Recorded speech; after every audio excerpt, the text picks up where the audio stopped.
sujet, je pense que c'est important peut-être de rappeler le sujet. On parle d'énergie renouvelable et comme vous le savez, le gouvernement du Québec a annoncé une stratégie de transition énergétique pour décarbonisé le Québec et Hydro-Québec également a annoncé son plan stratégique. On aura l'occasion d'ailleurs d'entendre des représentants d'Hydro-Québec. Et la MRC a voulu s'inscrire dans cette réflexion-là, a voulu surtout prendre le temps d'analyser la chose, prendre un peu de recul, d'écouter, d'apprendre, de comprendre et de ne pas se précipiter, mais plutôt de faire une démarche qui est vraiment transparente et ouverte. D'ailleurs, on a des gens de la MRC qui sont là, qui peuvent venir faire une présentation sur leur démarche. Petit commentaire, on vous a informé à l'entrée, dès le départ, la session elle est filmée. Merci beaucoup d'ailleurs, la télévision communautaire. Pour deux raisons. Essentiellement, on veut bien capter l'information. Il y a des gens qui prennent des notes pour bien capter ce que vous dites, pour prendre des notes pour apprendre, pour motivation, mais aussi ça va être rediffusé. Donc, les gens, les citoyens pourront accéder à cette séance-là. Donc, c'est votre session à vous. Il y aura une période de questions. Il y aura les présentations des gens de la MRC, ensuite d'Hydro-Québec, puis on va avoir un espace-temps entre nous, à peu près 15-20 minutes, pour un échange, questions-réponses. Je vais vous demander, s'il vous plaît, de vous nommer, de nommer le nom de l'organisation que vous représentez, si c'est le cas, bien sûr, et d'identifier à qui vous posez votre question, est-ce que c'est à la MRC ou bien à Hydro-Québec. On va s'assurer que cette session-là, qui est votre session, se passe bien. Donc, on va demander d'être concis. Bien sûr, on comprend que ce n'est pas tout le monde qui a le même degré de littératie ou qui est à l'aise avec le sujet ou de prendre la parole, tout simplement. Donc, on va faire ça avec bienveillance pour s'assurer que tout le monde puisse poser des questions et d'avoir des réponses. Donc, sans plus tarder, je vais passer la parole aux gens de la MRC. Donc, nous avons avec nous, et je pense que vous les connaissez probablement, M. Pierre Tétrault, qui est préfet de la MRC et maire de ville de Valcourt, Geneviève Gasson, directrice générale de la MRC de Val-Saint-François, et Mme Karine Bonneville, qui est directrice de l'aménagement et de la gestion du territoire. Donc, 15 minutes, et ensuite 15 minutes avec les gens de l'organisation. Bonjour. Alors, merci d'avoir répondu à notre invitation et de prendre le temps de participer à cette soirée d'information et dédiée aux énergies renouvelables. Permettez-moi de saluer nos élus présents ce soir et remercier chaleureusement Mme Josée Provençal, conseillère en énergie renouvelable de l'UMQ, pour son aide dans l'organisation de cette soirée et le rassemblement d'experts prêts à partager leurs connaissances sur les différentes sources d'énergie. Si nous sommes ici ce soir, c'est parce que la MRC du Val-Saint-François a décidé d'entamer un travail de réflexion sur le potentiel de projets d'énergie renouvelable sur son territoire. Nous ne sommes pas en train de réagir devant un promoteur de projets éoliens ou autres. Au contraire, nous nous préparons en amont pour de futurs projets. En mars dernier, nous avons exprimé notre désir de prendre le temps nécessaire pour bien comprendre les enjeux et nous informer pour prendre des décisions éclairées et définir par nous-mêmes des conditions favorables pour notre territoire. Nous ne voulons pas subir les projets, mais en être des partenaires actifs selon nos conditions. La MRC est intéressée à contribuer à la transition énergétique du Québec, mais de manière réfléchie et adaptée à notre réalité. Le Val-Saint-François est notre territoire et nous tenons à mener notre propre démarche. Alors, je vous souhaite une excellente soirée et des échanges fructueux avec les experts qui sont présents. Merci beaucoup. Donc, merci d'être ici ce soir. Je pense que Pierre a bien mis la table sur l'intention de la démarche. Donc, c'est un point de départ ce soir. Ce n'est pas une conclusion, au contraire. On va avancer ensemble, on va avancer à petits pas, puis ce soir, on essaie vraiment de s'informer et de comprendre. Donc, de mon côté, ce que je vais faire, c'est que je vais vous présenter la démarche qu'entame la MRC pour qu'on va essayer de travailler là, le plus possible ensemble durant quelques mois. Alors, je vous explique un peu ce qu'on retrouve là-dessus. Dans le fond, ce qu'on a initié depuis, je dirais, à peu près 1 mois et demi de manière plus active, c'est un processus de travail qui va mobiliser plusieurs personnes, où on va aller chercher de la connaissance, on va aller chercher de la compréhension, dans le but d'une part de s'informer et d'autre part d'établir les conditions ou les éléments qui feraient en sorte qu'un projet pourrait bien s'intégrer dans notre communauté, comme l'a dit notre préfet. Donc, on a différents ingrédients dans cette démarche-là. D'abord, on a deux livrables différents.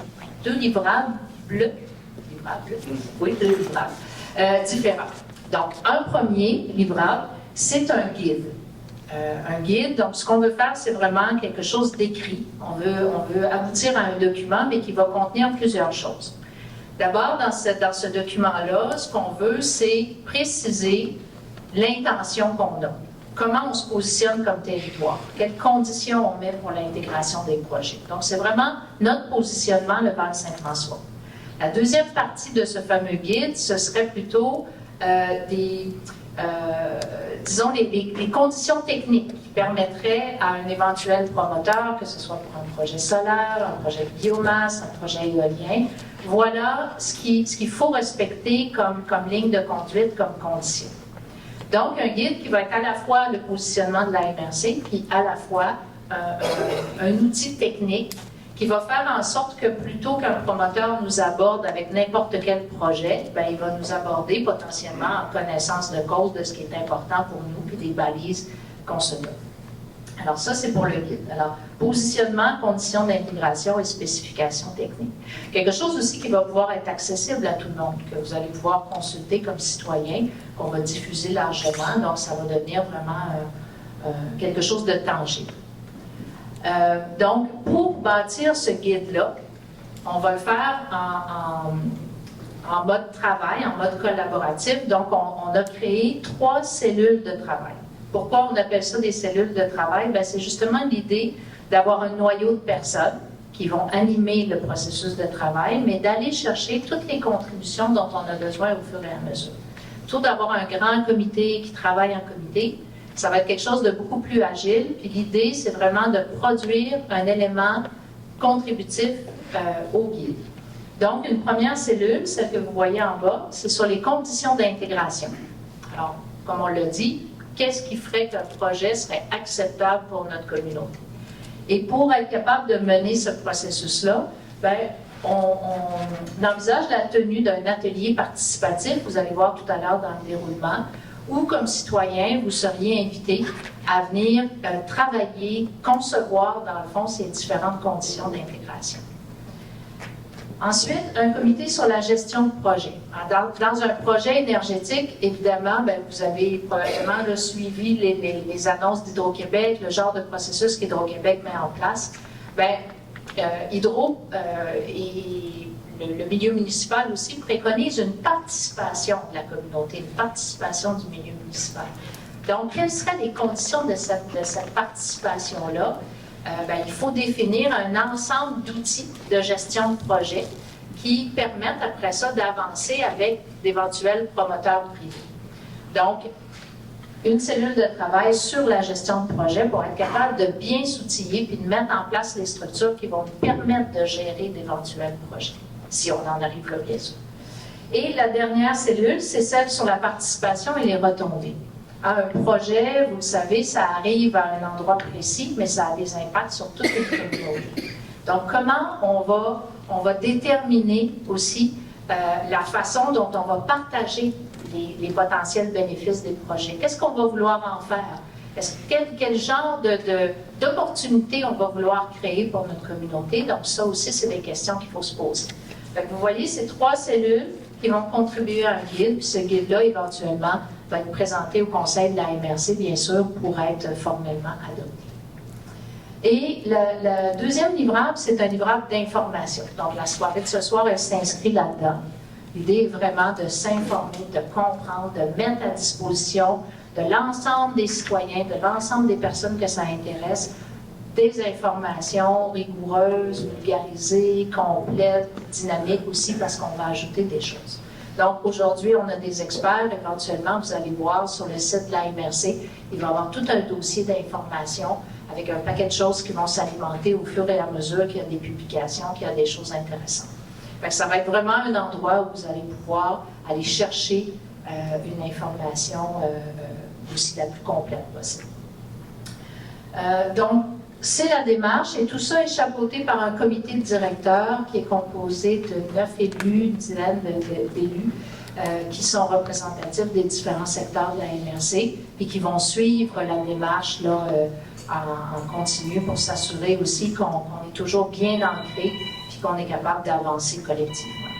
Donc, on passe au calendrier de la démarche maintenant. Donc, en termes d'échéancier, l'idée qu'on avait au départ, c'est d'essayer d'être prêt en vue d'éventuels projets. Donc, un peu se dépêcher pour se préparer, pour aussi pouvoir pas se faire bousculer par des projets, mais au contraire être prêt.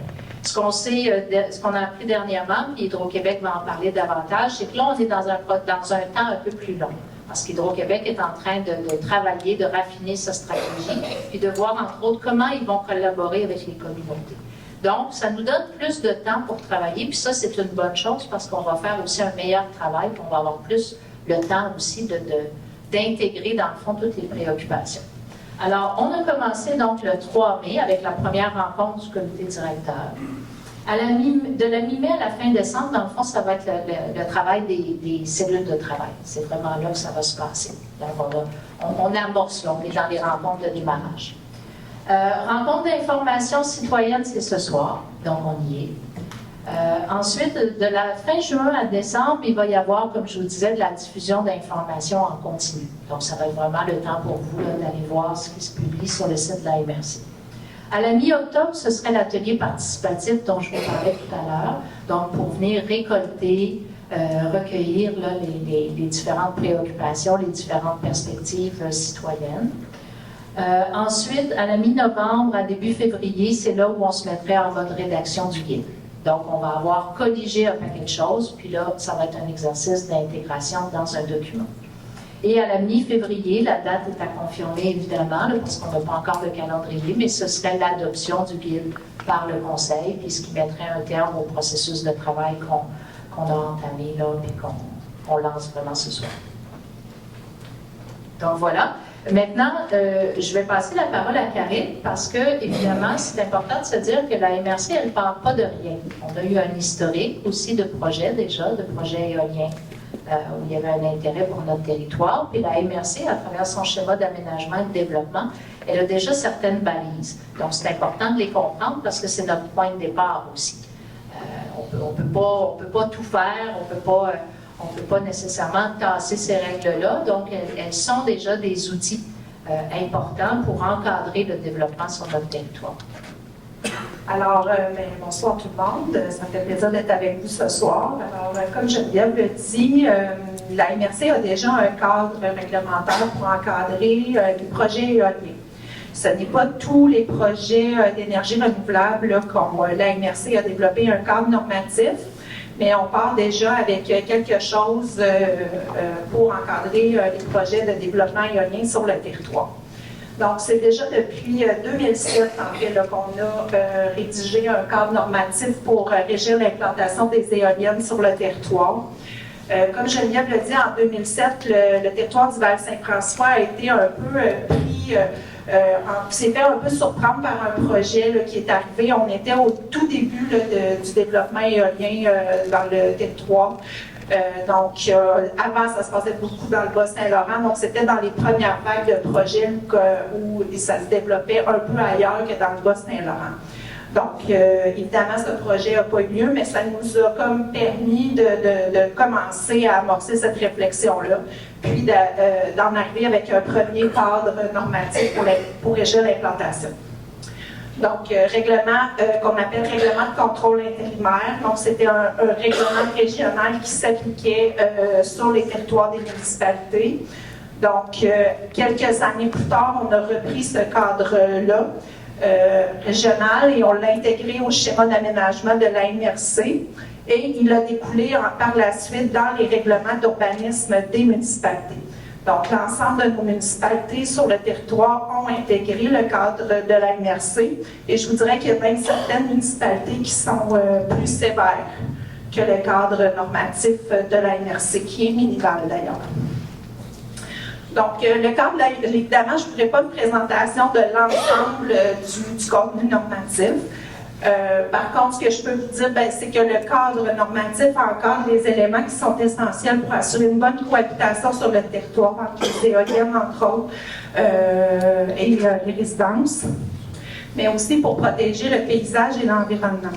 D'ailleurs, même en 2007, la table des maires de la MRC était très soucieuse d'avoir un bon cadre réglementaire qui d'ailleurs venait vraiment protéger de façon importante les éléments naturels de notre paysage. Donc, je vous dirais même qu'on était plus sévère que dans d'autres MRC au Québec pour la protection de nos milieux naturels comme les cours d'eau, les milieux humides et tout ça. Donc, je vous dirais, pour consulter le cadre normatif, si vous avez le goût d'en savoir plus sur ce qui est déjà en place, je vous invite à aller consulter la section là, qui sera dans la page sur le site Internet sur les énergies renouvelables. La réglementation sera disponible à cet endroit-là. Merci. Merci beaucoup à vous trois. Donc, maintenant, je passerai la parole aux gens d'Hydro-Québec. Donc, nous avons Sébastien Martineau, conseiller relations avec le milieu, en Estrie, Montérégie. Et le soir, M. Delhomme, qui est directeur de la planification du réseau chez Hydro-Québec. On se met devant nous. Donc, bonsoir tout le monde. Donc, Sébastien Martineau, je suis conseiller relations avec le milieu en Estrie. Donc, moi, mon travail, c'est de faire le lien entre à peu près toutes les questions qui touchent au Québec et les municipalités en Estrie. Benoît, directeur conception intégrée et optimale du système énergétique. Donc, un de ses travaux, c'est de voir comment on développe le réseau à la grandeur du Québec. Donc, on vient vous présenter le plan d'action 2035. Le plan d'action, c'est un plan. Donc, c'est une feuille de route. Puis, on va le voir, dans cette feuille de route-là, on propose différents moyens pour produire notamment davantage d'électricité. Mais avant de tomber là-dedans, je veux vous ramener au pourquoi. Parce que si on ne s'attarde pas au pourquoi, peut-être ce qu'il y a là-dedans peut faire peu de sens. Mais la raison pour laquelle on arrive avec un nouveau plan, c'est que, comme vous le constatez probablement, les changements climatiques, c'est plus juste une vision de l'esprit.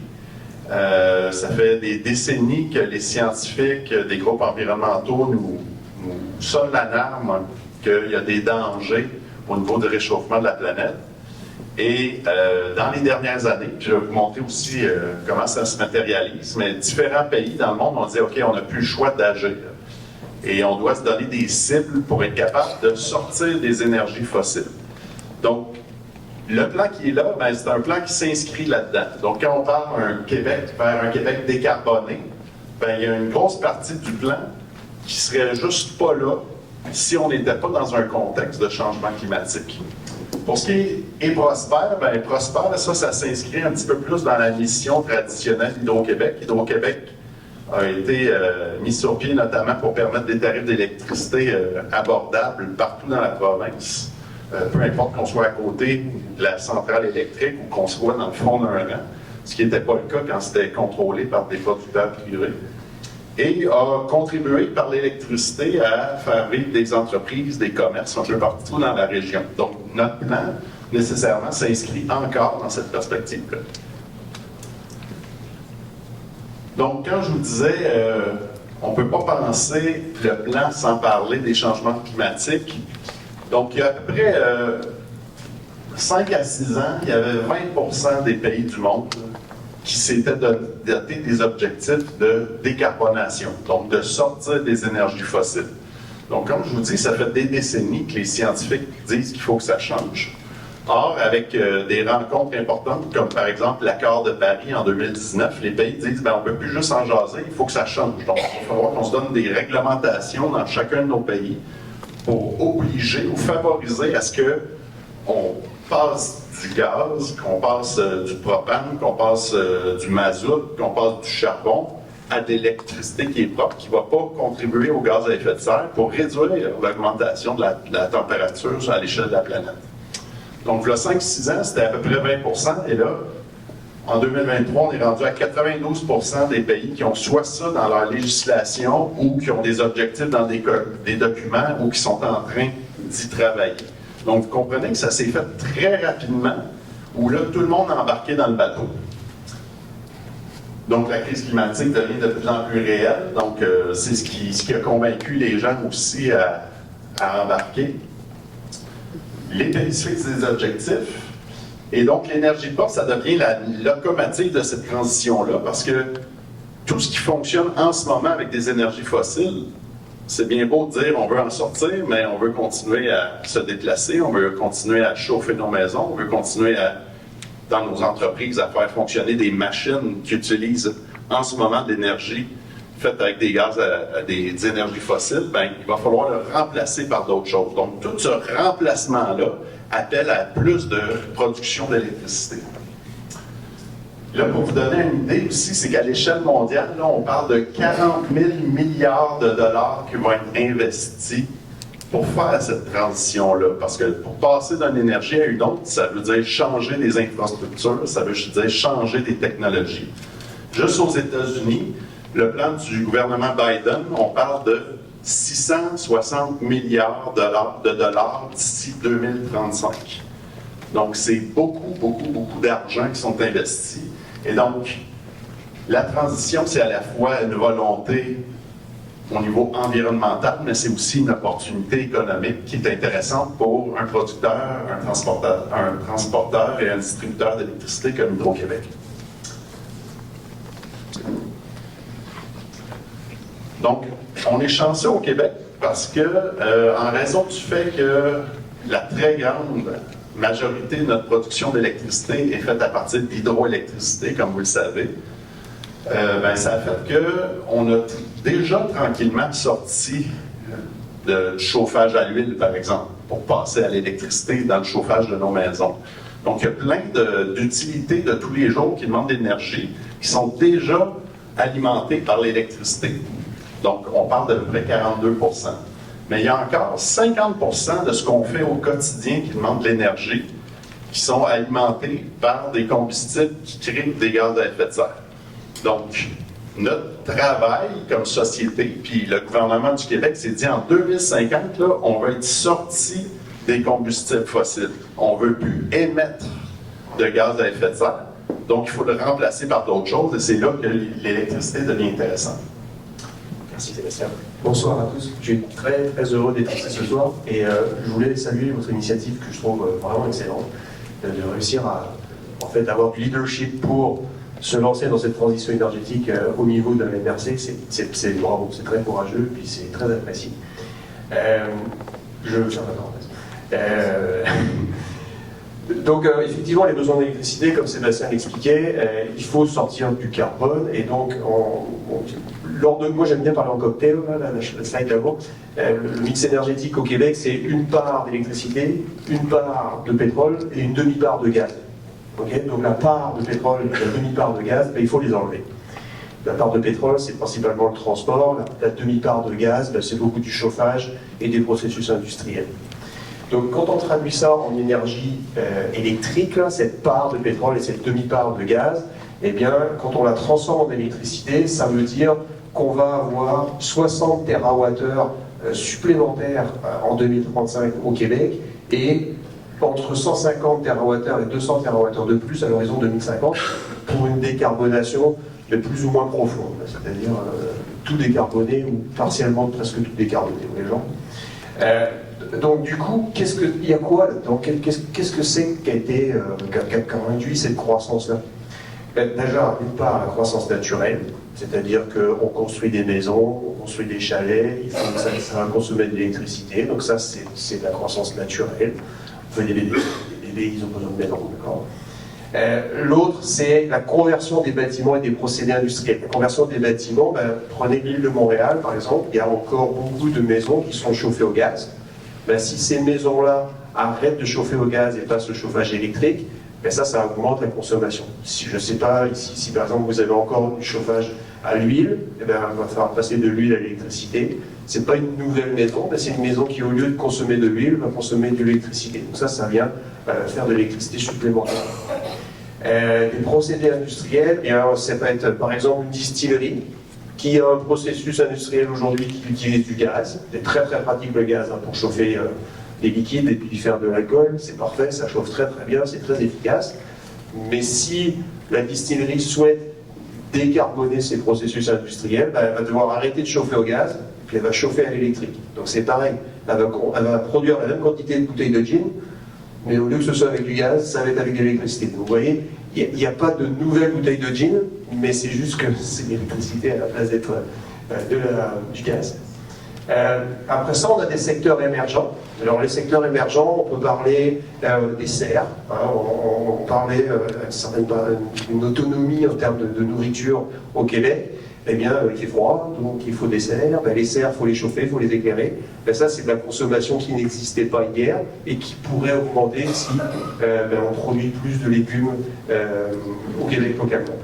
Ça peut être aussi, dans la zone de Bécancour, là, la filière batterie.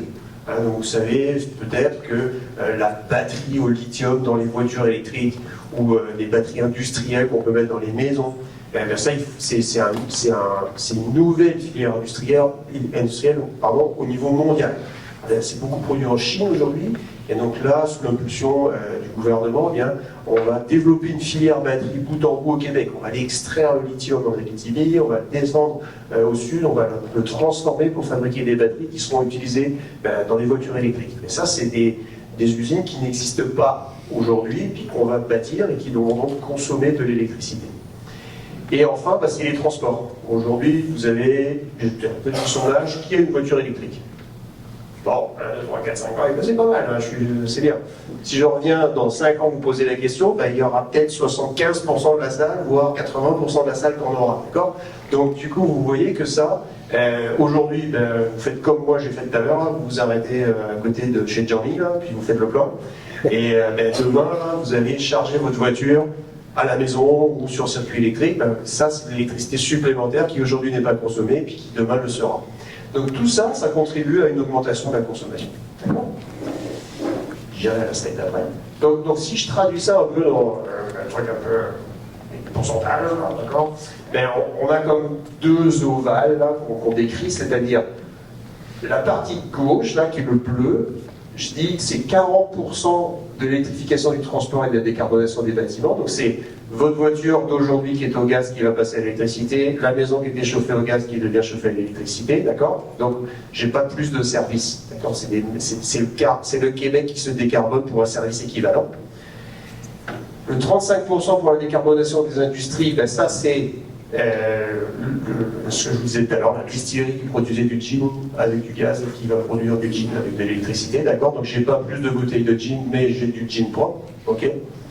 Et puis à droite, la partie grise, là, c'est la croissance économique des nouvelles filières. Alors évidemment, ça s'overlappe un peu au milieu parce que c'est des industries existantes qui se décarbonent et des nouvelles industries. Donc vous voyez, on a donc, quand on regarde ça, 75% qui est de la décarbonation du Québec de choses existantes et 25% qui est des nouvelles filières qui viennent s'ajouter dans l'économie locale.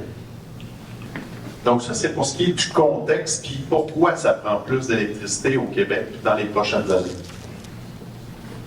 Donc, ça nous amène à nous donner d'un plan d'action pour arriver à 2035, pour être capable de produire, comme l'a montré Benoît, 60 TWh de plus d'électricité. Maintenant, on n'est pas totalement déconnecté de ce qu'on fait au quotidien non plus. On a à livrer de l'électricité et on est très conscient qu'il y a des enjeux, notamment en termes de panne fréquente, puis on pourra y revenir tout à l'heure. Donc, c'est clair que la priorité numéro 1 du plan 2035, c'est d'améliorer la qualité du service électrique. Donc ça, je vais en parler un petit peu plus. Deuxième, c'est d'aider notre clientèle à faire une meilleure consommation de l'énergie. Benoît pourra s'y attarder un petit peu plus aussi, parce que nécessairement, si on consomme mieux, on n'a pas besoin de produire davantage, on gaspille moins, donc on est déjà en train de faire un gain énergétique. Augmenter la production d'électricité, Benoît va s'y attarder. Et je vais juste nommer les deux autres pour que vous compreniez dans quoi on est. Collaborer plus étroitement avec les communautés autochtones, vous savez que la très large production de ce qu'on consomme en ce moment en termes d'électricité au Québec, c'est fait sur des territoires dans le Nord, à une époque où les droits des communautés autochtones n'étaient pas reconnus comme ils le sont aujourd'hui. Il y a eu des redevances qui ont été données aux nations par la suite, mais ça demeure que si on veut être capable de développer pour la suite, ben, il faut être capable de tomber dans ce que M. Séguier appelle une réconciliation économique, parce que c'est clair qu'on ne pourra pas développer de nouveaux barrages dans les mêmes conditions que ce qu'on a fait dans les années 60, 70, 80. Et finalement, devenir une organisation agile, innovante et transparente, ben, il y en a peut-être qui en ont déjà fait l'expérience. Des fois, on dit Hydro-Québec, c'est un gros bateau. Oui, c'est 22 000 employés. C'est capable de grandes choses, mais parfois, c'est une grosse organisation qui ne bouge pas aussi vite qu'on le souhaiterait, même quand on est à l'interne. Donc, il y a vraiment une volonté d'être capable d'améliorer nos processus de travail au bienfait des clients. Donc, priorité numéro 1, j'en parle parce que dans le quotidien, on peut bien parler de 2035, mais dans le quotidien, ce qui vous touche le plus avec Hydro-Québec, probablement, c'est le fait qu'on est votre distributeur d'électricité. Premièrement, 2023, ça a été une des pires années en termes de panne au cours des 15 dernières années. Donc ça, c'est le même à la grandeur du Québec. Et pour avoir été sur la ligne de front tout l'hiver, je peux vous dire, en Estrie, l'Estrie a été probablement la région qui a été la plus touchée par les pannes cette année. Principalement parce qu'on a eu beaucoup de précipitations qui oscillaient entre -1 et 1 degré. Donc, ça faisait de la neige qui était très mouillée, très lourde. Et vu qu'on est dans un réseau en Estrie où il y a beaucoup de bois, il y a beaucoup de forêts, bien, nécessairement, la proximité des arbres avec le réseau, ça fait en sorte que les arbres, les branches penchaient, ça cotait ses fils cassés, il y a des arbres qui sont tombés.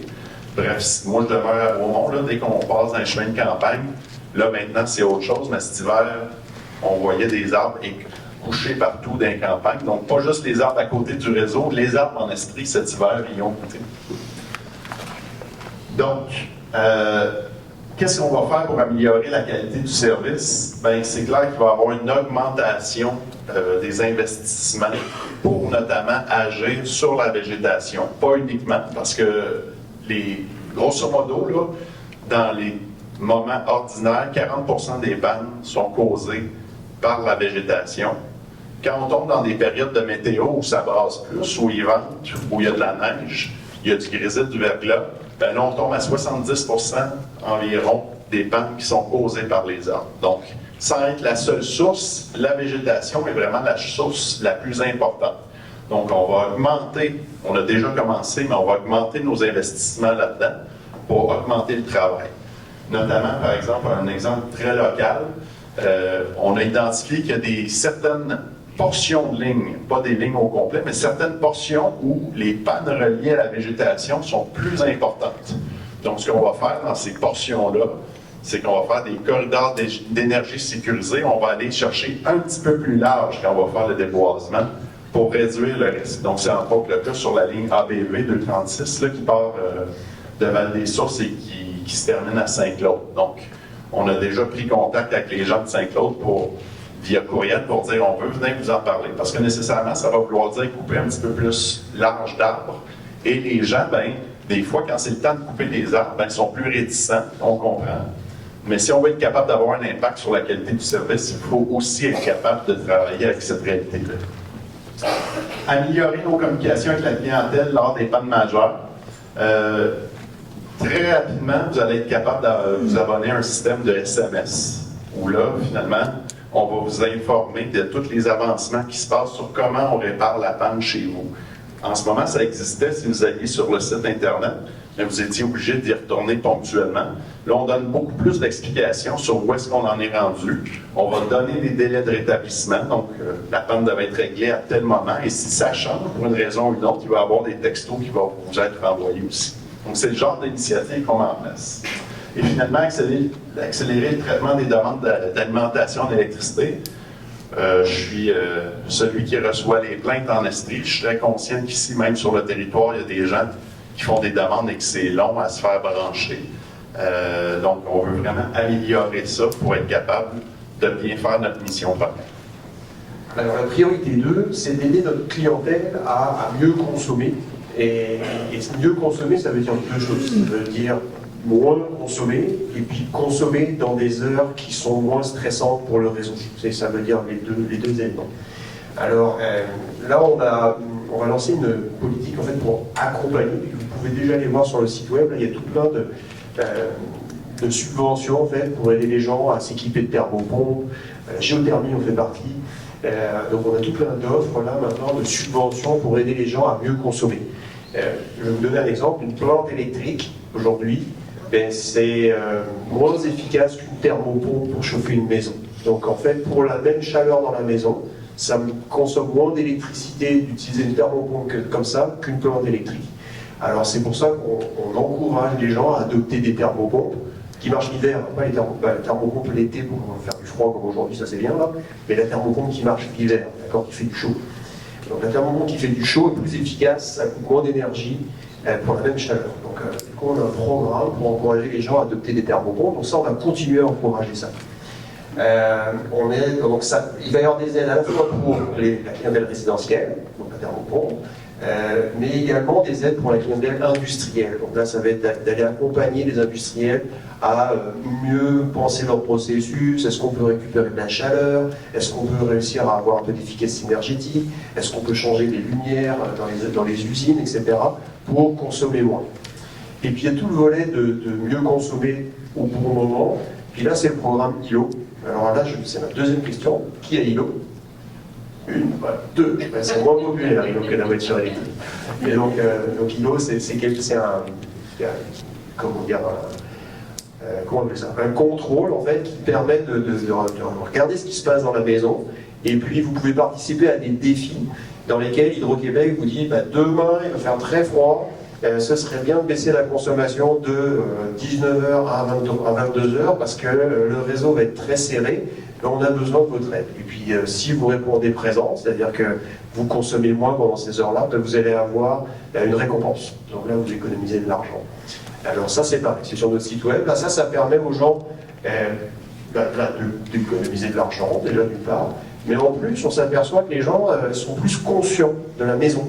Parce qu'ils se disent mais là, en ce moment, comment ça se fait? J'ai laissé le chauffage à 23, alors je ne suis pas à la maison. Alors, avec le téléphone, ils sont capables de baisser le chauffage. Et là, ça fait en sorte que les gens sont plus conscients de leur consommation. Puis, on a un effet sur l'efficacité énergétique. Au début, on voulait ILO pour pas consommer aux heures où ça nous embêtait. Et finalement, on s'aperçoit que les gens, devenant plus conscients de ce qu'ils consomment dans la maison, baissent globalement leur consommation d'énergie. Donc, on va même faire de l'efficacité énergétique. C'est super, ça fait 2 pour 1. Alors tout ça, là, ça fait partie de la priorité 2. Donc mieux comprendre que l'énergie aujourd'hui, là, on a beaucoup parlé de surplus longtemps, conscientiser les gens que l'énergie, c'est devenu une denrée rare, et donc il faut essayer de la préserver. Donc on est là, c'est priorité. Et donc la priorité 3, c'est d'augmenter la production d'électricité. Alors là, on pourrait dire c'est contre-intuitif, tu viens de me dire que l'économiser, ça devrait faire l'affaire. Mais malheureusement, là, par rapport à ce que je vous disais tout à l'heure, il y a énormément de croissance. Donc, on est quand même obligé de construire des nouveaux moyens de production. Alors que, par rapport à la décarbonation de tout le Québec, ce que je vous disais tout à l'heure, l'efficacité énergétique, ça vient aider, mais ça ne comble pas tout l'ensemble de l'œuvre. Donc, on est quand même obligé de rajouter des moyens de production. Donc, du coup, c'est là où on dit qu'il va falloir ajouter de 8 à 9 000 mégawatts de puissance additionnelle. Et donc ça, c'est des nouveaux moyens de production. Puis on va aussi intégrer dans nos centrales existantes, on a un programme de réflexion, et ça tombe bien, les groupes qui ont été construits dans les années 60-70, là, ils ont besoin de pérennité, ils ont besoin d'amour, ils sont vieux, donc il faut intervenir dessus. Et bien au moment où on va faire ça, on va les remplacer par des plus gros. Donc là, en fait, on va gagner une dizaine à quinzaine de % par groupe qu'on remplace. Dans des centrales existantes. Donc ça fait un programme qui nous permet, on appelle ça du rééquilibrement de la surpuissance. Donc on a donc 2 choses, des nouveaux moyens de production, ça c'est l'éolien, et dans nos centrales existantes, là où on le peut, d'ajouter des machines plus grosses dans le même trou qu'on avait. D'accord? Donc la même goutte d'eau, elle produit plus de mégawatts. Voilà. Donc ça c'est une efficacité qu'on a. Et puis là-dedans aussi, on regarde aussi d'autres filières. Donc là, on va lancer un appel d'offres sur du solaire qui est parfaitement adapté pour je vois agrovoltaïsme là-bas. Si la MRC, c'est des projets à échelle des MRC entre guillemets. D'accord. Donc c'est vraiment l'idée de pouvoir faire des projets à l'échelle communautaire de solaire. Et on a également, on a également du solaire dans les maisons, sur les maisons, plus petits, là, avec de l'autoproduction. Donc c'est des choses qu'on veut explorer.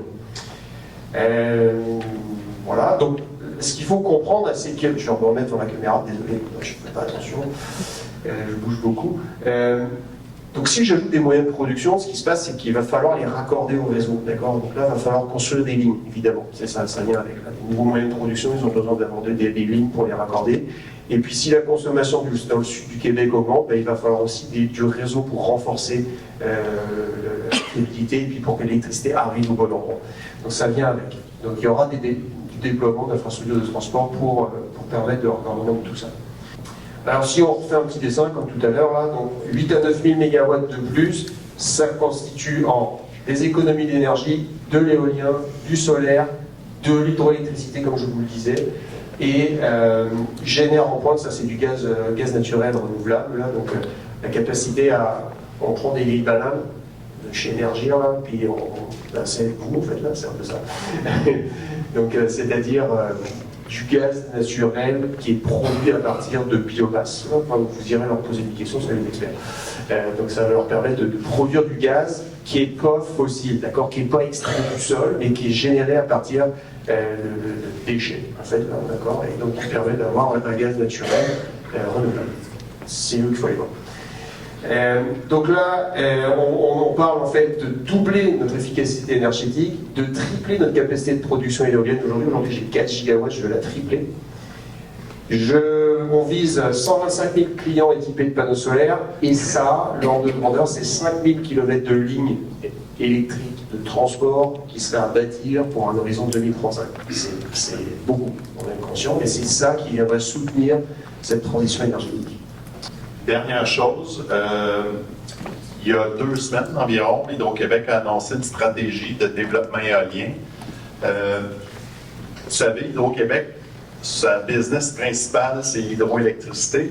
Au début des années 2000, sous le gouvernement de Jean Charest, ils ont décidé d'explorer la filière éolienne et de faire ça via des appels d'offres au privé. Donc, il y a eu un choix qui a été fait à l'époque. Et il y a eu des appels d'offres en 2001, en 2007, 2013, je le crois. Et c'était pas très, très intéressant pour Hydro-Québec là, de sauter pieds joints là-dedans, parce qu'à l'époque, la technologie était assez jeune, c'était très cher aussi produire. C'est pour ça qu'on l'a testé, mais on n'y a pas été non plus en grande quantité. Nécessairement, en ce moment, comme je vous le disais, partout dans le monde, on essaie de se décarboner. Donc, il n'y a pas juste au Québec qu'on explore le solaire, qu'on explore l'éolien. Partout dans le monde, ils sont en train de faire ça. Donc, partout dans le monde, il y a des business qui travaillent à faire des produits comme ça, parce qu'il y a de la demande. Donc, c'est sûr que les coûts, ils baissent. Et là, ça devient beaucoup plus intéressant pour Hydro-Québec. Et donc, là, il y a 2 semaines, on a dit, si on veut atteindre 10 000 mégawatts de production d'énergie solaire d'ici 2035, ben, on va continuer avec le système actuel d'appel d'offres où on invite des communautés associées à s'associer avec un producteur privé pour faire de l'éolien, mais il va falloir en faire beaucoup aussi. C'est pour ça que Hydro-Québec a décidé de se doter d'une propre équipe pour développer des grands projets éoliens dans lesquels elle va être le maître d'œuvre, l'investisseur, le maître d'œuvre et le transporteur d'électricité. Donc, dans ce sens-là, on pense qu'en étant maître d'œuvre, parce qu'on en fait beaucoup, ben, on va réduire les coûts également d'approvisionnement. Et on pense être capable de pouvoir avoir de l'acceptabilité sociale, parce que ces grands projets-là, ça veut dire beaucoup plus d'éoliennes. Et on sait que dans le sud du Québec, ben, il y a beaucoup de terres privées, donc on va essayer d'aller mettre ces grands projets-là plus en terre publique au nord. Donc, pour nous, pour être capable d'y arriver, pour être capable de produire plus d'énergie éolienne puis atteindre les objectifs, ben, ça prend les 2 modèles qui cohabitent. Merci beaucoup. Oui.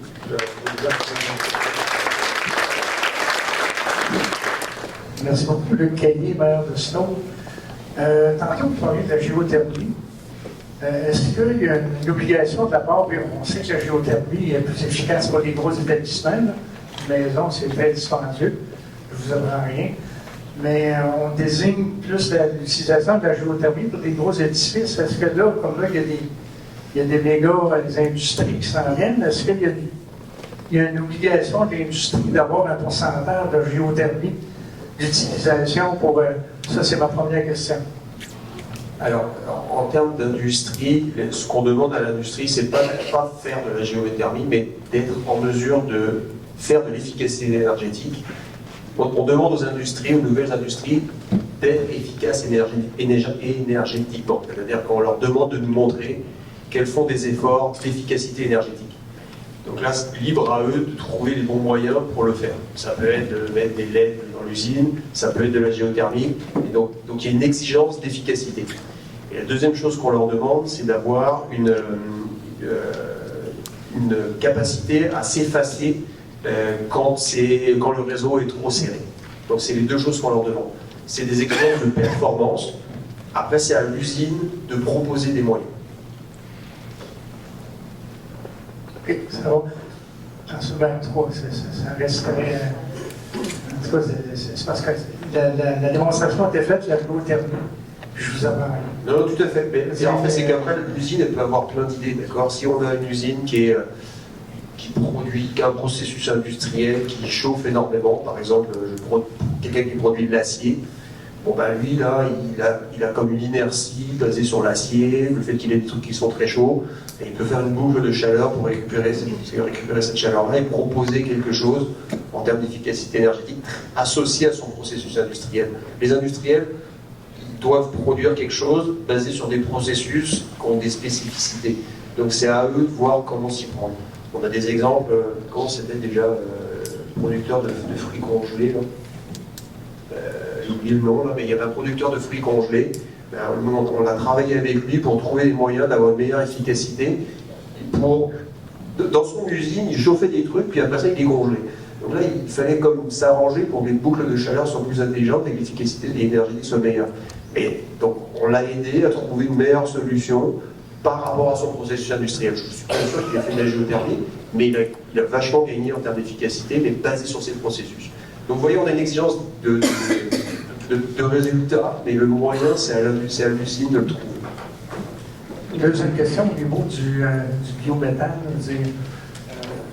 On s'entend qu'on peut en faire avec du purin, qu'on peut en faire avec des... Puis la technologie existe depuis longtemps, c'est pas nouveau, ça fait longtemps que ça existe. Une des principales raisons que les cultivateurs nous disaient, c'est le coût. Est-ce que ça fait une bonne affaire d'investir dans le biométhane comme énergie? Parce que pour les gros agriculteurs, on s'entend. Alors, je n'ai pas la réponse. Hydro-Québec, ce qu'on considère, c'est qu'on va avoir besoin de gaz naturel renouvelable pour faire fonctionner certaines de nos turbines. Donc nous, on va être consommateur d'un certain volume de molécules. Donc après ça, il va falloir les trouver, ces molécules. Donc ça peut être l'énergie qui les produit, ça peut être du biométhane, ça peut être, il y a plusieurs sources de production de ces molécules-là. Je ne crois pas qu'Hydro-Québec fasse produire des molécules. On ne sera pas producteur de molécules, on va être consommateur de molécules. Ce n'est pas une filière, qu'on pense développer, mais c'est une filière avec laquelle on veut collaborer. Donc là, vous voyez la nuance. Et donc après, là, dans le biométhane, il y a deux options, deux grandes options. Le biométhane, il peut être produire une molécule qui est injectée dans le réseau, puis qui est consommée en tant que molécule propre, ou ça peut être du biométhane qui est produit et qui est tout de suite consommé pour produire de l'électricité. Et bien là, si ça produit de l'électricité, ça se raccorde au réseau électrique, et là, ça devient un producteur d'électricité. Donc si le biométhane est transformé pour produire de l'électricité qui monte sur le réseau, ben là, le business case associé à ça, ben, ça va être le prix d'achat de cette électricité-là. Et là, après ça, ben, à l'usine de production de biométhane de faire son évaluation pour savoir si l'investissement vaut la peine ou si elle préfère produire la molécule et la vendre à Énergir. Tout ça, malheureusement, je n'ai pas ces paramètres. Mais c'est une bonne question. Bon, là, c'est le genre de paramètres que la MRC pourrait encadrer parce que ce sont des excellentes questions. Merci. Merci beaucoup. Merci pour vos questions. Alors, une question aussi de monsieur. Laurie Busque, des Amis de la Terre du lac Saint-François. J'ai une question pour Hydro-Québec et aussi pour la MRC. Tout à fait, tout à fait. Pour Hydro-Québec, historiquement, ici, la plaque Saint-François, c'est la fameuse ligne 735 qui nous a passé sous le nez et qui était pour nous, pour l'exportation. Vous avez parlé très peu de l'exportation dans le projet que vous avez présenté. Quelle est la portion de ce que vous voyez en termes de besoins et qui ira à l'exportation? Donc aujourd'hui, en termes d'exportation,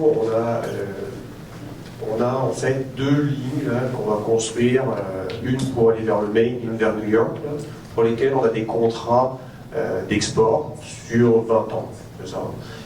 Donc sur lesquels on va être engagé et qui vont en fait ramener des revenus pour le Québec. On va vendre cette électricité puis ça va ramener de l'argent pour les fonds québécois. Donc c'est très bien pour l'économie québécoise. Après ces 20 ans-là, la question de qu'est-ce qu'on va continuer à en faire, là la question est ouverte. Et ce qu'on sait, c'est que dans 20 ans, là, donc quand on va être à l'horizon 2040, quelque chose comme ça, on va avoir au Québec un système énergétique avec de l'hydraulique et des éoliennes, et on va avoir un système énergétique aux États-Unis qui va lui aussi avoir beaucoup d'éoliennes. Et donc, ce qu'on pense à haut niveau, c'est qu'il va y avoir nécessité d'une sorte de flexibilité entre les pays. Autrement dit, si il faut vendre beaucoup au Québec et qu'on ne consomme pas trop, là, genre une journée, 2 printemps pour lesquels il y a beaucoup de vent, on va avoir un seul exportateur, d'accord, on va être capable d'avoir beaucoup d'électricité disponible. Puis s'ils ne vendent pas aux États-Unis, ben là, on va la pousser aux États-Unis. Et inversement, si on est dans une situation où ils vendent beaucoup aux États-Unis, puis qu'au Québec, ils ne vendent pas, ben là, on pourrait avoir un flux qui va du sud vers le nord. Donc, à l'horizon 2040-45, là, la flexibilité entre les réseaux, Ontario, Québec, New York et Nouvelle-Angleterre, va jouer un fort rôle pour justement essayer de maximiser cette flexibilité. Donc les interconnexions du futur, ce ne sera pas je descends d'énergie vers les États-Unis, mais ça va plutôt être de l'équilibrage. Un peu ce qui se dessine déjà en Europe. En Europe, c'est ça qui marche. Ils vendent beaucoup en Allemagne, ça descend dans les autres pays. Ils vendent beaucoup en Espagne, ça remonte jusque dans le nord. Et ils sont en train de construire des liens entre l'Irlande et la France, justement pour pouvoir sortir l'éolien d'Irlande et pouvoir le consommer ailleurs en Europe. Donc on voit qu'en Europe, cette flexibilité, les interconnexions, c'est ça ce qu'elles offrent. Et on va avoir un truc un peu similaire à l'échelle nord-est de l'Amérique. Vous voyez, donc les interconnexions, c'est vers là qu'on va aller une fois qu'on aura fini les contrats. D'accord. D'abord, on a les contrats, et après les contrats, on envisage plus cette notion de flexibilité. Ouais. Un complément d'information. Dans les contrats sur les deux lignes dont Benoît a parlé, il y a une clause qui dit qu'on n'est pas obligé de livrer l'électricité quand ici il fait froid. Donc, l'idée, c'est qu'on ne fournit pas n'importe comment. Ça a été pensé qu'on leur fournit de l'énergie, qu'on est capable de le faire. Mais quand nous, ici au Québec, il fait moins 25, ils ventent, on n'est pas obligé de fournir à ce moment-là. Donc ça, c'est un élément qui souvent n'est pas rappelé et qui est sécurisant. Donc on ne va pas finalement se mettre dans le trou juste pour faire de l'argent en vendant à l'externe. Autre chose qui est important aussi de savoir, donc de parler de la bidirectionnalité. J'ai oublié mon autre élément, mais bon, j'y reviendrai. Vous avez une autre question? Oui, merci. Oui, merci pour l'analyse sur la participation citoyenne. Aussi, historiquement, vous vous rappelez, je me souviens du dossier du site d'enfouissement où on avait créé un comité mixte de 5 élus et 5 citoyens pour accompagner la MRC dans le processus de la décision. Ici, on parle d'un atelier participatif, je pense, en termes de participation citoyenne. Est-ce que c'est le seul élément où il y aurait peut-être d'autres possibilités d'amener aussi les citoyens à participer au processus? On pourrait tout à fait définir d'autres mécanismes. Dans le fond, ça, c'est prévu pour l'instant dans le processus de travail, mais effectivement, il y a des territoires, par exemple, qui mettent en place des comités de suivi. Donc, qui permettent, parce qu'un projet, si on passe un projet sur 25-30 ans, il va se passer un paquet de choses pendant cette période-là, des belles, puis peut-être des fois des moins belles. Donc, il faut être capable de monitorer, puis d'avoir une certaine vigilance sur le déroulement du projet. Donc, des fois, c'est des comités, justement, de type suivi, analyse environnementale, par exemple. Il y a certains territoires aussi qui créent des comités d'experts pour alimenter en expertise l'avancement du projet. Fait que oui, c'est tout à fait des choses qu'on pourrait définir. Puis justement, à travers le processus de travail, on va aborder ces questions-là. De quoi on aurait besoin pour être sûr de suivre dans ce projet-là. Il y a des exemples aussi de budgets participatifs qui peuvent être intéressants, qui sont expérimentés à certains endroits. C'est tout ce genre de choses qu'on va explorer. Fait que oui, on va créer, dans le fond, le genre de mécanisme dont on va avoir besoin pour avancer éventuellement s'il y a des projets. Oui, c'est revenu. C'est revenu. Ce que je voulais dire aussi, c'est que, comme on dit, c'est que là, l'énergie, c'est plus juste l'énergie, par exemple, dans le cas de l'exportation pour en tirer des revenus. C'est sûr qu'on ne le fait pas juste pour le plaisir d'exporter. Mais il faut se dire que juste pour la ligne Athènes-New York, c'est comme si on allait retirer 40 000 voitures à essence de la ville de New York. Donc, les enjeux climatiques ne s'arrêtent pas à la frontière. Donc, il faut savoir aussi que lorsqu'on est capable de le faire, si on peut aider nos voisins à se décarboner, ça va être utile pour l'ensemble des gens. Donc, l'idée, ce n'est pas de mettre le focus en premier là-dessus, mais il y a aussi un avantage environnemental à être capable de le faire. Mon nom est Serge Ferrand, je suis un citoyen de Racine, tout simplement. Moi, j'avais une question primordiale. D'ailleurs, ça tombe bien, on est en panne d'électricité en ce moment à Racine. C'est la 4e cette année. Elles ont été de 2-3 jours. Là, je ne sais pas où ça va être un retour d'électricité pour le repas ce soir. On espère. Hein. La dernière fois, c'était une équipe qui venait de Chicoutimi qui est venue nous aider à arranger notre affaire. Alors, payer à temps triple à partir de Chicoutimi, ça a dû faire un trou dans le budget, au moins du côté réparation à Hydro-Québec. Moi, ce qui m'intéresse de savoir ce soir, c'est est-ce que c'est vraiment une séance d'information que nous avons, ou c'est une séance pour nous dire, écoutez les copains, au Val Saint-François, on a déjà décidé pas mal, une grande partie de ce qui va se passer, et éventuellement, on vous en parlera plus tard. Donc, madame m'a parlé de 9 élus qui ont été, comment dirais-je, choisis ou, je sais pas quoi, dans ce programme pour le guide. Alors, il y a un échéancier. Premièrement, on ne savait pas qu'il y avait 9 élus qui avaient été comment dirais-je, choisis pour faire ce genre de choses-là. Donc, comment on aurait peut-être pu être au courant, au Val Saint-François. Est-ce qu'il y a le moyen, en tant que citoyen, simplement, d'être au courant de ces choses-là? Excusez, oui. Public à Racine, ouais. J'ai mentionné que j'étais sur le comité qui avait des élus pour suivre ça. Ah, alors là, j'ai dû louper le cloche à ce moment-là. On avait été informé. Ah, on a été informé, alors c'est parfait. L'autre question, c'est que j'aimerais savoir aussi si, parce que il y a des gens qui ont été approchés chez nous, vers Racine, pour savoir s'ils voulaient l'éolien sur leur terrain. Donc, est-ce qu'il y a un programme déjà établi d'Hydro-Québec pour chez nous, au niveau éolien? Pour Hydro-Québec, il n'y a pas encore de programme éolien, on est en train d'établir la stratégie. Donc, Hydro-Québec, aujourd'hui, on a annoncé notre stratégie et on va se rapprocher des MRC pour justement travailler avec elles pour trouver la manière de travailler ça ensemble. Donc aujourd'hui, Hydro-Québec n'est pas encore en train de développer quoi que ce soit dans la MRC ici. Maintenant, ça ne veut pas dire qu'il n'y a pas des promoteurs qui le font. Et d'accord, ça c'est une autre histoire. Ça veut dire que c'est fait derrière des portes closes et puis qu'on va prendre ça. On va prendre ça. Pas ma porte à moi.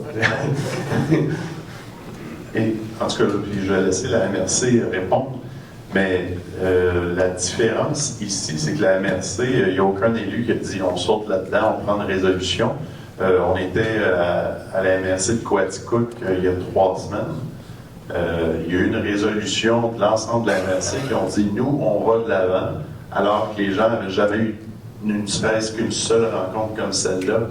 Et eux, leur rencontre qu'ils ont par la suite, c'est pour expliquer aux gens pourquoi ils ont dit oui, mais pourquoi ils ne l'ont pas rencontré avant. Fait que je crois que dans votre dynamique ici, vous êtes vraiment dans autre chose parce qu'il il n'y a rien qui a été fait, mais je vais laisser la MRC répondre plus en détail. Alors, monsieur, ce qu'on doit comprendre, c'est qu'aujourd'hui, c'est vraiment une séance d'information. Je suis bien heureux de l'entendre. Il n'y a aucun Parce qu'à projet. Saint-Péry de Valleyfield, ils se sont fait avoir comme Bon, ça. il n'y a aucun projet qui est déposé. Il y a des promoteurs qui ont un intérêt possible. Mais c'est évident que, comme promoteur, si je veux savoir si je dois faire je peux faire de l'éolien, je dois m'informer premièrement s'il y a des propriétaires intéressés. S'ils ne sont pas intéressés en partant, oubliez ça, il n'y en aura pas d'éolien. Ça, c'est l'étape de base. Ensuite, il faut qu'ils vérifient la capacité qu'il peut y avoir à avoir de l'éolien. Alors, si jamais les vents ne sont pas assez forts ou assez présents ou réguliers, possiblement qu'il n'aura pas d'éolien. Alors, c'est pour ça qu'il y a des démarches qui sont faites comme ça, mais ça ne veut pas dire qu'il y a des projets qui se font là. Mais il y a des gens qui montrent un intérêt, qui vont vérifier. C'est juste ça. Ça en est à cette étape. Est-ce que le guide de ces 9 personnes qui sont choisies, est-ce que le guide va être présenté à la population? Comment ça va se passer? Est-ce qu'il va y avoir une consultation publique? Est-ce qu'on va savoir ce qui se passe? Premièrement, le comité qui est formé, là, les 9, ce sont des maires de la MRC. Okay? Ce sont des maires qui font partie de la MRC. C'est là que le comité qui est fait. Alors, ce ne sont pas des élus d'ailleurs, c'est vraiment des maires de la MRC. Et au niveau de la façon que ça va procéder, c'est Geneviève vous expliquer. Moi, je veux être certain de ne pas mettre des pieds dans le juste Il faut voir la soirée de ce soir comme un point de départ. C'est vraiment, à un moment donné, il faut marquer ce point de départ-là.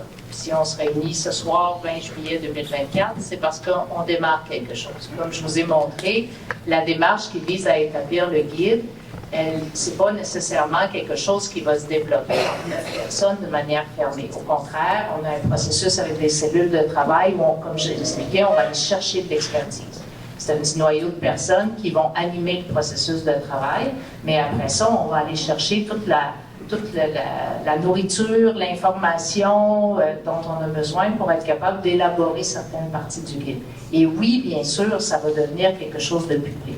Comme vous avez vu aussi, il y a un élément participatif dans la cellule de travail qui va élaborer les conditions d'acceptabilité ou les conditions d'implantation d'un éventuel projet dans notre territoire. Donc ça, on va le faire, bien sûr, dans un processus ouvert. Ce soir, on vous présente la démarche, on vous présente la stratégie d'Hydro-Québec, on a des experts pour nous informer sur toutes sortes de modes de production d'énergie renouvelable. Donc, c'est notre point de départ. Alors oui, vous êtes informés ce soir, bien sûr. J'ai une question pour Hydro-Québec. Vous vendez 10% de votre électricité, soit à New York, soit à Boston, soit en Toronto, soit au Nouveau-Brunswick. Pourquoi ça ne pourrait pas être appliqué ici au Québec? Ce 10% qui nous manque? J'ai un petit peu répondu tout à l'heure. C'est-à-dire que quand on fait nos analyses, là, on a un revenu associé à ça qui vient en fait bonifier nos budgets, etc. Donc en fait, effectivement, ce calcul-là, on l'a fait, cette analyse-là, et effectivement, ça vaut la peine parce que ça ramène des revenus. Donc ça, c'est très bon. Mais comme le disait Sébastien aussi, là, quand on se retrouve dans des situations tendues, là, on est capable de privilégier l'alimentation du Québec. Donc on est capable de jouer sur les deux tableaux. C'est ça la beauté de la chose. On est dans un système interconnecté, donc les choses sont très, très fluides. On est capable de faire à la fois assouvir des contrats long terme et également avoir la flexibilité qu'il faut pour pouvoir satisfaire avant tout les besoins des Québécois. Bon, écoutez, je suis heureux d'apprendre qu'on va être concernés, nous, les gens du Saint-François, le pauvre gars qui arrive au fond du rang, là, il va être concerné, on va être appelé, on va être sollicité, mais il y aura une consultation publique là-dessus. Comment ça va se passer après les neuf choisis pour ce guide? Ça fait comme ça. De l'information qui va suivre. Il va y avoir d'autres étapes. Excusez-moi. Alors, c'est sûr qu'il va y avoir d'autres informations qui vont suivre graduellement. Justement, c'est ce qu'on veut. On ne veut pas être à la suite d'un projet. On ne veut pas être poussé par un projet. Vous l'avez dit au début, ça j'ai apprécié. Exactement. Alors, gardez en tête que c'est comme ça qu'on veut procéder. On veut y aller justement pour connaître comment fonctionnent les éoliennes ou les autres sources d'énergie renouvelable, en vue d'établir notre politique, qu'est-ce qui serait bon pour la MRC du Val-Saint-François et pour les citoyens. C'est sûr qu'on ne pourrait pas plaire à tout le monde. Il y en a qui en veulent vraiment pas, il y en a qui en veulent à tout prix, mais c'est dans la norme totale qu'on va regarder qu'est-ce qui est avantageux, si ça vaut la peine. En fait, ceux qui vont accepter l'éolienne, c'est qu'ils veulent avoir une ristourne pour 600 000 $ et 1 million par année pour implanter les éoliennes. Il y a de l'argent qui est attaché à ça, n'est-ce pas? On est d'accord. Mais peu importe, il faut le savoir quand même.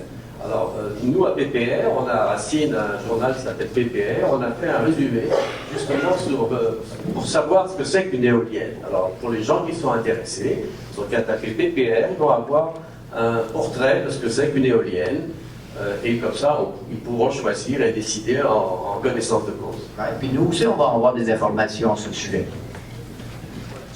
Francis Pomerleau, je demande à Yacine, comme tu sais, on n'a pas de courant, mais ça, c'est pas grave. On a une génératrice alors au gaz naturel qui nous aide. Moi, la question, je vais revenir sur l'électricité qui est vendue aux États-Unis. On va mettre des chiffres comme ça. Si on en vend pour 10 $, est-ce qu'on récolte? Est-ce que ça coûte 12 $ pour produire cette électricité-là pour les vendre aux États-Unis? Tout l'argent que ça va coûter pour les éoliennes et tout ça, là, ça représente peut-être 1 milliard, on dit. Est-ce que l'électricité qu'on vend aux États-Unis, est-ce que ça rapporte assez pour tout couvrir ça? Ou bien on est en train de démolir nos ressources, les éoliennes partout, pour pouvoir en vendre plus aux États-Unis? La réponse, c'est non, dans le sens où les contrats qu'on a, c'est pour les 20 prochaines années, qui ont été signés. On a pris un engagement bien avant que la demande, puis toute cette explosion dont on a parlé là, arrive. Donc, nous, on est liés financièrement et légalement par un contrat. Dans n'importe quelle situation de business, sortir d'un contrat au niveau légal, on va se faire poursuivre, puis ça va nous coûter plus cher, Hydro-Québec, de sortir du contrat que de livrer l'électricité et de tirer les revenus qui sont très généreux. Et il faut se rappeler aussi là, que Hydro-Québec, quand on dit Hydro-Québec, les revenus, c'est pas entre 2-3 personnes qui font la pièce. Là. 75% de ce que fait Hydro-Québec à chaque année est retourné au gouvernement du Québec. Ça paye vos routes, ça paye les bâtiments, ça paye... Donc, la vache à lait du gouvernement du Québec, après nos impôts individuels, c'est Hydro-Québec. Donc, il faut aussi relativiser quand on dit qu'on fait de l'argent, que ce n'est pas de l'argent qui s'en va chez les promoteurs privés, c'est de l'argent qui contribue au développement du Québec directement. Et pour répondre à votre question, non, l'idée, c'est pas on a besoin d'en produire plus parce qu'on va en vendre plus aux États-Unis. Michael Sabia l'a dit lui-même, le ministre Fitzgibbon l'a dit lui-même, ces contrats-là ont été signés dans une époque où on ne voyait pas venir tout ce qui allait augmenter en termes de demande. Si on nous demandait de signer aujourd'hui, est-ce qu'on le ferait? On ne sait pas, parce que le contexte n'est plus le même. Mais vu qu'on s'est engagé dans un autre temps, on va honorer nos contrats et, au bout de la ligne, comme Benoît l'a dit, ces infrastructures-là, une fois qu'on va avoir fini de livrer de l'électricité, vont nous permettre aussi d'en importer, parce que Benoît parlait des éoliennes, mais il y a aussi beaucoup de production solaire qui est en train de se faire aux États-Unis. Il y a des productions de toutes sortes, parce que comme je vous le disais, jusqu'à 2035, c'est 660 milliards de dollars qui est investi aux États-Unis pour produire de l'électricité propre. Donc, quand nous, on va avoir froid en hiver, puis qu'on va en manquer, on va être capable d'en importer des États-Unis aussi, puis on va être bien content d'avoir une autoroute dans les deux sens pour le faire. Ben, mais il n'y a pas de country qui a été renouvelé il y a comme 3 ou 4 ans pour en vendre à New York, puis passer par elle-même. Vous dites qu'il a été en tête 20 ans, ça fait comme 3 ou 4 ans qu'ils ont fait le contrat. Ben, je ne sais pas de quoi vous parlez, mais si vous voulez, pour aller passer par elle-même, pour aller à Long Island. Ce contrat-là a été signé comme il y a 3-4 ans. Vous viendrez, on va regarder de quel contrat vous parlez, puis on va regarder quand il a été signé. Moi, j'ai l'impression qu'on va tout investir cet argent-là, puis tout l'argent qu'on dépense, c'est pas parce que c'est à cause qu'on veut qu'on en va aux États-Unis. C'est pas à cause qu'on en manque, c'est qu'on n'en produit pas assez pour nous autres. Mais c'est pas ça les faits. C'est une impression, puis je peux comprendre que c'est ça que ça a l'air, mais c'est pas ça dans les faits. OK, merci. Même nom que tantôt, je ne vais pas changer de nom. Est-ce qu'Hydro-Québec a le pouvoir de refuser? Je prends un exemple, l'hydrogène vert, qui on sait, là, j'espère que ça ne se fera jamais, l'hydrogène vert, parce qu'on sait que ça coûte très cher l'électricité. La preuve, ça ne fonctionne pas, c'est qu'Hydro-Québec a tout vendu ses Toyota qui fonctionnaient, je veux dire, à l'hydrogène. Il a vendu, ils ont quasiment donné, en tout cas. Est-ce que vous avez le droit, Hydro-Québec, de refuser, à un moment donné, des contrats, de dire, mais ça n'a pas de sens, de dire l'énergie que ça consomme pour ce que ça peut donner en énergie, je veux dire, au bout de la ligne. Est-ce que vous avez ce pouvoir-là? Juste pour bien être clair, vous parlez mettons, des nouveaux industriels qui ne seraient pas cohérents? Oui, des nouveaux, parce qu'on parlait d'avoir des usines de l'hydrogène verte. Là. OK. Donc, il faut être bien clair aujourd'hui, étant donné que l'énergie est rare, le gouvernement a mis en place un processus de sélection des nouvelles consommations. D'accord? Donc là, on a récemment eu le feu vert pour 14 projets, là, ou 12 projets là, par le MEIE. C'est le MEIE qui alloue les mégawatts. Le ministère de l'énergie. Énergie, économie et le ministère de M. Fitzgibbon. Énergie, innovation. Non, excusez-moi. Économie, innovation. Voilà. Donc là, aujourd'hui, il y a un arbitrage par le MEIE de l'allocation des nouveaux mégawatts. D'accord? Donc c'est vraiment une décision qui se prend au niveau du gouvernement. D'accord? Donc justement, si quelque chose n'est pas aligné sur la stratégie, trop consommateur, etc., mais il y a un certain nombre de critères au niveau du MEIE qui permettent de prendre une décision. Merci. Alors, une dernière question, monsieur. Merci, Alexandre Paris. On habite à Cleveland. Moi, je voulais partager une expérience avec les gens de la MRC, puis suivre par une question. Donc, j'ai été visité il y a quelques mois par Blue Energy, qui est une compagnie qui fait de la promotion d'Alberta pour faire des projets solaires ou éoliens, qui me proposait de mettre de taux pour étudier le vent sur mon terrain, etc. C'était accompagné de Plan A, qui est une société québécoise qui finance ce type de projet. Leur approche, c'était de me demander de signer une lettre d'intérêt sans engagement, juste comme quoi je serais intéressé à un processus, accompagné d'un chèque de 500 $ par année sur une période de 20 ans, si le projet allait de l'avant, que j'ai une éolienne chez moi ou pas. Je trouve que ce n'est pas une approche très éthique. Évidemment, le commentaire, c'était si toi tu ne signes pas, ton voisin risque de signer. Donc, ça revient un peu certaines questions que j'ai entendues ce soir. C'est un peu le Far West quand on a des gens privés comme ça qui approchent. Puis je pense que c'est ça qui fait peur un peu à tous les citoyens, savoir est-ce qu'on va se faire avoir, est-ce qu'il va y avoir. Donc, moi, ma question pour la mère, c'est est-ce que vous avez encadré ce processus? Puis je suis un peu en retard, donc peut-être que vous avez répondu. Et surtout, s'assurer que, moi, j'ai aucun problème avec le privé, j'ai une entreprise privée, mais quand même que ce soit pas le Far West et qu'on respecte un peu les volontés de tout le monde. Puis je pense que c'est là que les gouvernements, qu'ils soient municipaux ou provinciaux, sont importants. C'est pour s'assurer qu'il y ait un peu d'ordre dans tout ça. Merci. Vous soulevez un point super important, puis bonne question. Autant que faire se peut, oui, on essaie de l'encadrer, c'est-à-dire que nous, on a été en contact avec, il y a eu 4 promoteurs qui ont fait des approches à différents moments dans différents secteurs de la MRC. Et on a eu des discussions avec eux, justement, puis ce qu'on a fait là, dernièrement, c'est de leur dire « arrêtez tout », parce qu'on se donne un processus de travail public, comme communauté, pour définir nos propres bases, nos propres critères. Qui vous est approché avec chèque à l'appui et lettre à l'appui. Je pense que ça a été fait ailleurs aussi. c'est effectivement problématique. Vous avez bien fait de ne pas signer, je ne sais pas si... Non, parfait.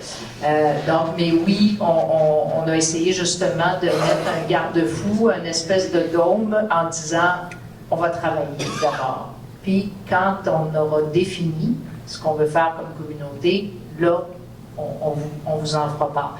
D'où l'idée du guide, d'ailleurs, avec une partie technique qui s'adresse à des potentiels promoteurs, pour que, dans le fond, en amont, on encadre la manière dont on veut être abordé, puis sur quelle base.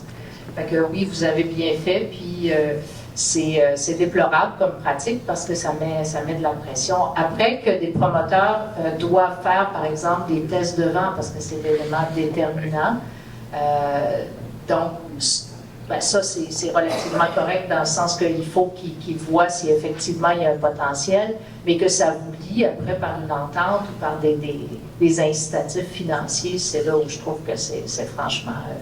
Est-ce que vous avez l'autorité est-ce que vous avez l'autorité de les bloquer? En fait, moi, c'est ça que je veux savoir.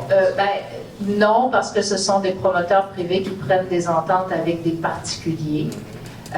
Mais en même temps, on leur demande formellement de respecter notre processus de travail. Pas cette façon.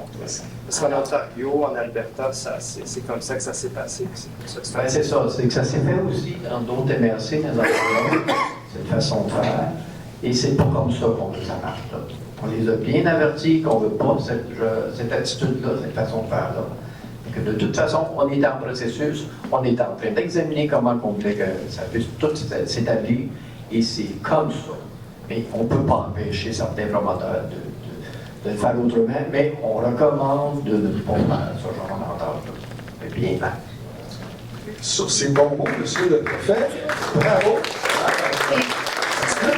Je me permets juste de rajouter, c'est intéressant de le savoir aussi, parce que ça nous aide à voir aussi quels promoteurs sont actifs et de quelle façon. Donc, j'apprécie là, que vous nous en parliez. Si jamais il y a d'autres personnes qui avaient été approchées par ce genre de bonbons, on pourrait dire, c'est intéressant de le savoir. Puis si ça continue aussi. Mais comme je vous dis, de faire des tests de vent, d'essayer d'évaluer pour eux la faisabilité, c'est correct, mais c'est ça, liez-vous pas à eux parce que ça vous met une pression, évidemment. Fait que, donc, c'est appréciable si vous nous dites, là, si vous nous tenez au courant, parce que non, on n'a pas de... On peut pas tout empêcher, c'est évident. Merci beaucoup et merci à vous de votre écoute et de vos questions. Très intéressant. C'est un excellent coup d'envoi pour continuer la discussion et le dialogue. Je pense que vous restez avec nous. On va terminer vers 8 heures, on peut dépasser un petit peu. Les gens qui sont ici sont là pour répondre à vos questions. Bien alors, continuez la discussion entre nous. Et puis, je pense qu'il y a un site web. Sur le site web de la MRC, il y aura une section qui va être dédiée à cette démarche-là. Donc, n'hésitez pas pour aller voir. Il va y avoir des documents qui vont être versés au fil de la démarche. Donc, moi, je vous remercie beaucoup.